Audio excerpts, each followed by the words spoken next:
इस लेक्चर में आज हम डिस्कस करने जा रहे हैं फ्रेम ऑफ रेफरेंस के about.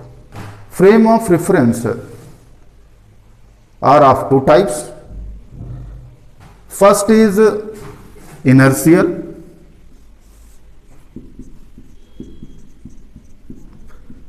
inertial frame of reference, और इसका सेकंड है नॉन इनर्शियल।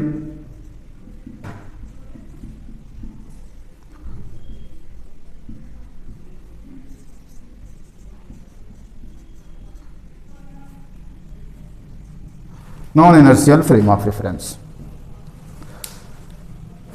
अब इनर्शियल फ्रेम तो ऐसे फ्रेम को कहा जाएगा जिसमें न्यूटन्स का लॉ ऑफ इनर्शिया वैलिड है, यानी न्यूटन्स लॉज उसमें वैलिड होंगे। तो इस फ्रेम में Newton's laws are valid.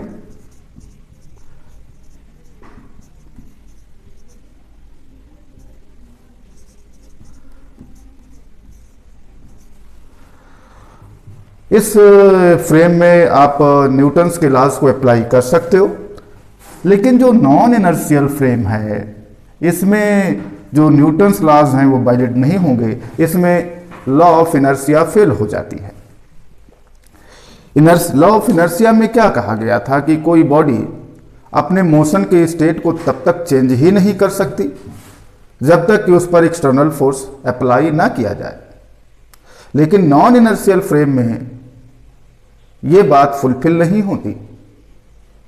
Non inertial frame में बॉडी अपने इनर्शिया को लूज कर देती है और वो विदाउट एनी एक्सटर्नल फोर्स वो अपने पोजीशन को चेंज करती है, यानी लॉ ऑफ इनर्शिया वहां फेल हो जाता है।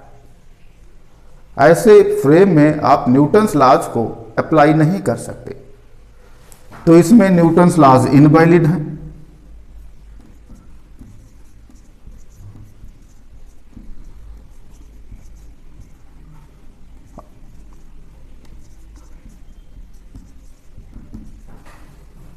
तो सबसे पहले ये समझ लेते हैं कि भाई कौन से फ्रेम इनर्शियल होंगे और कौन से नॉन इनर्शियल होंगे। अब इनर्शियल फ्रेम तो वो होते हैं जो ग्राउंड के फ्रेम में या तो रेस्ट में हो या तो कांस्टेंट वेलोसिटी से मूव कर रहे हो। ऐसे फ्रेम जो ग्राउंड के फ्रेम में रेस्ट में हो या कांस्टेंट वेलोसिटी से मूव कर रहे हों, these frame are in rest or moving with constant velocity। या तो ये रेस्ट में होंगे और या तो ये कांस्टेंट वेलोसिटी से मूव कर रहे होंगे। ऐसे ही नॉन इनर्शियल फ्रेम में क्या होगा, ऐसा कोई फ्रेम जो एक्सीलरेटेड होंगे वो नॉन इनर्शियल होंगे। Accelerated frame are called non inertial.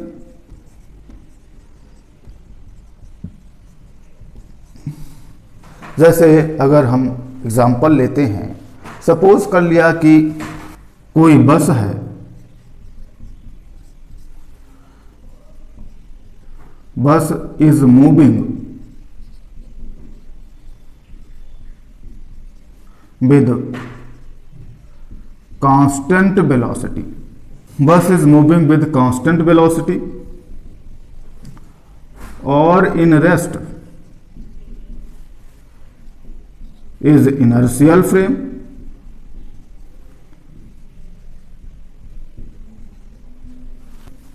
Accelerated बस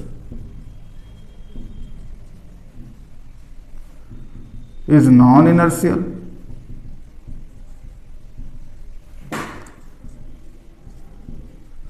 frame of reference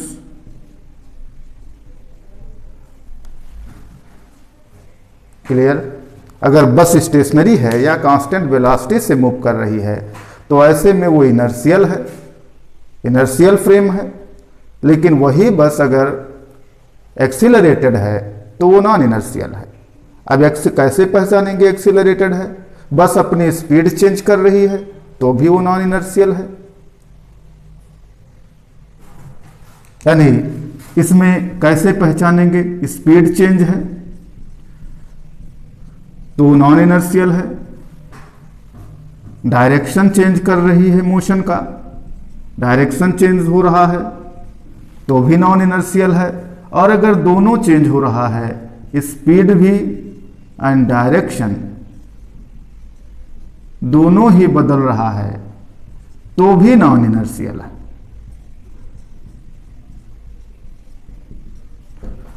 क्लियर? कोई ऐसा फ्रेम जो अपनी स्पीड चेंज कर रहा हो नॉन इनर्शियल है, या अपनी डायरेक्शन को चेंज कर रहा हो नॉन इनर्शियल है, या दोनों चेंज कर रहा हो तो भी नॉन इनर्शियल है। ऐसे फ्रेम में न्यूटन्स लॉज वैलिड नहीं होते। अब अगर न्यूटन्स लॉज वैलिड नहीं होंगे तो आप ऐसे प्रॉब्लम्स को सॉल्व कैसे करेंगे? तो यहां पर एक करेक्शन लाना पड़ता है, और वो करेक्शन क्या है? Pseudo force. Non inertial frame में स्यूडो फोर्स की बात होगी। स्यूडो फोर्स की बात इनर्शियल में कभी नहीं होती, केवल नॉन इनर्शियल फ्रेम में ही स्यूडो फोर्स की हम बात करते हैं। स्यूडो फोर्स जो है वो हम न्यूटन्स लॉज को वैलिड करने के लिए लाते हैं, ताकि जो न्यूटन्स लॉज हैं हम अप्लाई कर सकें। तो आखिर स्यूडो फोर्स कौन अप्लाई करता है? स्यूडो फोर्स का कोई एप्लीकेंट नहीं होता, ये फिक्सियस फोर्स है। तो होगा कितना, किस डायरेक्शन में होगा, कम से कम इतना तो पता होना चाहिए। हाँ, ये चीज आप पता करेंगे। सबसे पहला तो ये है, ध्यान दे, एक्सीलरेटेड होगा फ्रेम तभी स्यूडो फोर्स की बात होगी, नॉन इनर्शियल फ्रेम होगा। तो नॉन इनर्शियल अगर फ्रेम है तो उसका जो एक्सीलरेशन होगा, जिस डायरेक्शन में होगा, उस डायरेक्शन के अगेंस्ट स्यूडो फोर्स एक्ट करेगा। और कितना होगा? तो जिस ब्लॉक या जिस बॉडी या जिस सिस्टम की आप बात कर रहे हैं, उसके मास और फ्रेम जिसे आपने नॉन इनर्शियल फ्रेम लिया है, उस फ्रेम के एक्सीलरेशन के प्रोडक्ट के इक्वल होगा। क्लियर? डायरेक्शन तो फ्रेम के एक्सीलरेशन के अगेंस्ट होगी, और मैग्नीट्यूड सिस्टम का मास और फ्रेम का एक्सीलरेशन इन दोनों का प्रोडक्ट होगा, उसके इक्वल होगा। यानी हम ये कह सकते हैं कि जो स्यूडो फोर्स होता है उसे अगर हम वेक्टर नोटेशन में लिखें तो स्यूडो फोर्स वेक्टर एफपी जो होगा वो mass of the system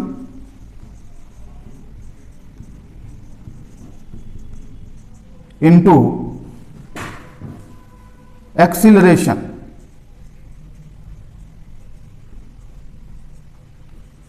acceleration of frame. लेकिन अभी जैसा मैंने कहा था डायरेक्शन अगेंस्ट होती है, तो यहां माइनस साइन भी अप्लाई होगा। माइनस साइन सिर्फ ये इंडिकेट कर रहा है कि जो स्यूडो फोर्स होगा वो फ्रेम के एक्सीलरेशन के अगेंस्ट होगा, तो इतना स्यूडो फोर्स होगा। इसे हम सिंबल में लिख सकते हैं, vector F equal to minus M into vector ये नॉड। एम जो है सिस्टम का मास है और ये naught frame, non inertial frame का एक्सीलरेशन है। तो इस फार्मूले को यूज करके आप स्यूडो फोर्स फाइंड कर सकते हो। अगर आप मैग्नीट्यूड निकालेंगे तो एम ए नॉट हो जाएगा, एफ पी की डायरेक्शन ए नॉट के अगेंस्ट लेनी होगी। इसके साथ साथ और फोर्सेस जो सिस्टम पर एक्ट कर रहे थे वो तो रहेंगे ही रहेंगे, जैसा पहले हम ड्रा करते थे वैसे ही रहेंगे। उनके साथ में हमें इस स्यूडो फोर्स को कंसीडर करना पड़ेगा।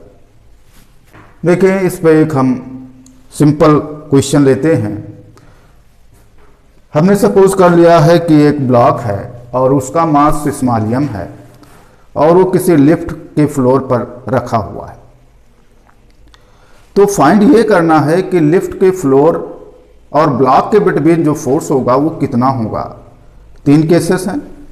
फर्स्ट केस में कहा गया है लिफ्ट रेस्ट में है, सेकंड केस में कहा गया है लिफ्ट एक्सीलरेटेड है अपवर्ड डायरेक्शन में विद एक्सीलरेशन ए नॉट, और थर्ड केस में ये कहा गया है लिफ्ट एक्सेलरेटेड है downward with acceleration A not. तो फर्स्ट केस फर्स्ट, इसमें आप देखें तो लिफ्ट के बारे में कहा गया है कि वो रेस्ट में है और ब्लॉक लिफ्ट के फ्लोर पर प्लेस है, रखा गया है। ऐसे में अगर हम फ्रेम लिफ्ट को कंसीडर करें तो लिफ्ट रेस्ट में है तो इनर्शियल फ्रेम है, और अगर ये इनर्शियल फ्रेम है तो इसमें हम न्यूटन्स लॉज अप्लाई कर लेंगे, कोई करेक्शन नहीं करना हमको। तो अगर ऐसा हम कर सकते हैं तो इसका फ्री बॉडी डायग्राम बनाते हैं। ब्लॉक का वेट होगा वर्टिकली डाउनवर्ड mg। फ्लोर इस ब्लॉक पर नॉर्मल रिएक्शन अपवर्ड अप्लाई करेगी, यही नॉर्मल रिएक्शन फाइंड करना है। यहां पर हम फ्रेम ले रहे हैं लिफ्ट को, ये इनर्शियल फ्रेम है, और अगर ये इनर्शियल फ्रेम है तो इसमें हमें कोई सूडो फोर्स नहीं ड्रा करने हैं, सूडो फोर्स की बात यहां नहीं होगी। तो ऐसे में इस ब्लॉक पर केवल दो ही फोर्सेस एक्ट कर रहे हैं, एक तो नॉर्मल रिएक्शन और दूसरा ब्लॉक का वेट। लेकिन फ्रेम लिफ्ट के फ्रेम में ये जो ब्लॉक है वो स्टेशनरी है। Block is in rest in the frame of lift. अब अगर ये रेस्ट में है तो डेफिनेटली इस पर जो टोटल फोर्स होगा वो तो जीरो होगा। अब टोटल फोर्स जीरो कैसे हो सकता है, फोर्सेस बैलेंस हो रहे होंगे। इसका मीनिंग ये हुआ जो नॉर्मल रिएक्शन होगा वो वेट को बैलेंस करेगा। सेकंड केस में, केस सेकंड, इसमें यह कहा गया है कि लिफ्ट एक्सीलरेटेड है अपवर्ड में और एक्सीलरेशन उसका ए नॉट है। तो ऐसे में अगर हम फ्रेम फिर से लिफ्ट को लेते हैं, फ्रेम फिर से हम लिफ्ट को ले रहे हैं, तो लिफ्ट तो एक्सीलरेटेड है, अब की बार तो ये इनर्शियल नहीं है। और अगर इनर्शियल नहीं है तो हम जब यह बीडी ड्रा कर रहे होंगे, जब भी हम फ्री बॉडी डायग्राम बनाएंगे ब्लॉक का, तो ऐसे में जो रियल फोर्सेस हैं वो तो ड्रा करेंगे ही करेंगे, साथ साथ हमें स्यूडो फोर्स भी उस पर ड्रा करना होगा। देखिए इसकी यह बीडी बना लेते हैं। इसका वेट वर्टिकली डाउनवर्ड एक्ट करेगा, नॉर्मल रिएक्शन इस केस में भी अपवर्ड एक्ट करेगा। एन डैश कंसीडर कर लिया। ये दो फोर्स तो पहले भी थे, अभी भी हैं, लेकिन हाँ अब एक और फोर्स इसमें ऐड हो जाएगा क्योंकि फ्रेम हमारा आपकी बार नॉन इनर्शियल है, तो स्यूडो फोर्स इसमें ऐड होगा। हमारा जो फ्रेम है वो इस केस में कहा गया है वर्टिकली अपवर्ड एक्सीलरेटेड है विद एक्सीलरेशन ए नॉट, तो फिर स्यूडो फोर्स इस पर एक्ट करेगा वर्टिकली डाउनवर्ड। ये जो स्यूडो फोर्स होगा वो इस ब्लॉक का जो मास होगा और नॉन इनर्शियल फ्रेम के एक्सीलरेशन के प्रोडक्ट के इक्वल होगा। तो मास तो स्मॉल m है और हमारा नॉन इनर्शियल फ्रेम लिफ्ट है, उसका एक्सीलरेशन अपवर्ड में है ए नॉट, तो यहाँ ए नॉट से मल्टीप्लाई करेंगे, ये होगा स्यूडो फोर्स का मैग्नीट्यूड। तो यहाँ से क्लियर है कि इस एबीडी में तीन फोर्सेस हैं। हाँ, हमने फ्रेम तो लिया है लिफ्ट को। अब लिफ्ट के फ्रेम में ब्लॉक तो स्टेशनरी है, block is in rest in the frame of lift. अब अगर ये स्टेशनरी है तो फिर से एक बार आप कह सकते हो कि लिफ्ट के फ्रेम में इस ब्लॉक पर टोटल फोर्स जीरो होगा। तो टोटल फोर्स जीरो होगा तो कैसे हो सकता है, फिर तो नॉर्मल रिएक्शन बैलेंस करेगा mg और स्यूडो फोर्स दोनों को, यानी नॉर्मल रिएक्शन जो होगा वो वेट और स्यूडो फोर्स के सम के इक्वल आएगा। तो n डैश हमें यहां से फाइंड हो जाएगा mg प्लस ma नॉट। तो जो इस केस में नॉर्मल रिएक्शन है वो है G प्लस ए नॉट। ये होगा इस केस में फ्लोर और ब्लॉक के बिटवीन जो नॉर्मल रिएक्शन एक्ट कर रहा होगा वो इतना होगा। तीसरा केस इसमें कहा गया है, तीसरे केस में जो लिफ्ट है उसके बारे में ये कहा गया है कि वो डाउनवर्ड एक्सीलरेटेड है। तो फिर से हम केस थर्ड पर आते हैं। इसमें भी हम फ्रेम लिफ्ट को ले रहे हैं। फिर से ये नॉन इनर्शियल है। यहां भी हमें जब एफवीडी बनाएंगे तो ब्लॉक पर स्यूडो फोर्स कंसीडर करना होगा। तो ड्रा करते हैं। एक तो इसका वेट है ब्लॉक का mg, नॉर्मल रिएक्शन अपवर्ड है n double dash, pseudo force भी होगा, लेकिन अब की बार हमारा फ्रेम जो लिफ्ट है वो डाउनवर्ड एक्सीलरेटेड है, तो स्यूडो फोर्स अब की बार अपवर्ड में होगा। ये स्यूडो फोर्स Fp है। अब Fp जो होगा वो ब्लॉक का मास और नॉन इनर्शियल फ्रेम का एक्सीलरेशन, इन दोनों का प्रोडक्ट होगा। Fp equal to ma naught होगा। इस फ्रेम में भी, इस सिचुएशन में जो ब्लॉक है वो रेस्ट में है। लिफ्ट के फ्रेम में ब्लॉक रेस्ट में है, तो ऐसे में block is in rest in the frame of lift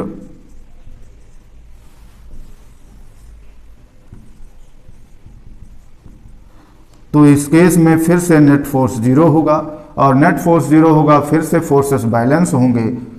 तो Fp plus n double dash ये बैलेंस करेगा वेट को। तो यहाँ से n डबल डैश जो आ रहा है वो mg माइनस Fp होगा, और Fp है ma नॉट, तो mg माइनस ma नॉट। तो यहाँ से n डबल डैश अब जो आ रहा है वो mg माइनस ये नॉट। इस केस में नॉर्मल रिएक्शन जो एक्ट करेगा ब्लॉक पर, फ्लोर उस पर अप्लाई करेगा, वो mg माइनस ए नॉट होगा।